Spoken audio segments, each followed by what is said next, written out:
Bayram öncesi yoğunluk bir hafta önceden başladı. Şu an talepler bayağı var. Yetişemiyoruz zaten. Yani her sene zaten aynı oluyor. Son bir 2-3 güne bırakıyorlar. Vallahi genellikle yeni stil istiyorlar. Öncelikle hijyene dikkat ediyorlar. Yani ürün çok sorun oluyor. Ondan sonra ne bileyim, normalde bir de herkes randevusuz gelmeye çalışıyor. Bir an önce şey olsun diye, tıraş olsun diye. Ortalama o bizim elimizde olan bir şey. 15, 20, 25, 30.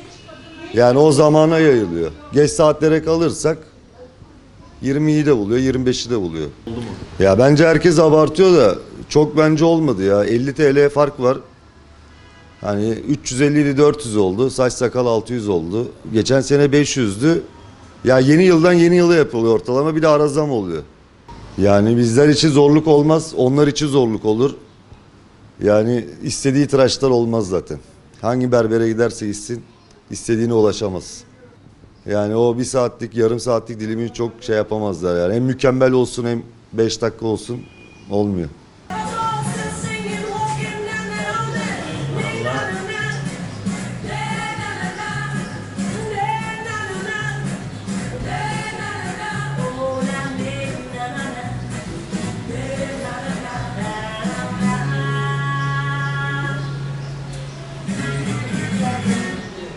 İki üç gün öncesinden başlamış durumda. Şu anlık randevularımız dolmaya başladı hafiften. Bir de malum bayram yoğunluğundan dolayı. Genelde en çok temizlik, hijyene dikkat ediliyor buralarda. Yani bayrama 2-3 gün kala 20-25 müşteri tıraş ediyoruz, görüyoruz. Ama son 5 gündür filan günde 10 kişi, 15 kişi ortalama civarı tıraş ediyoruz yani. Gösterdi ama çok da büyük bir fark yok. Yaklaşık 50 lira bir fiyat değişikliği var. O kadar.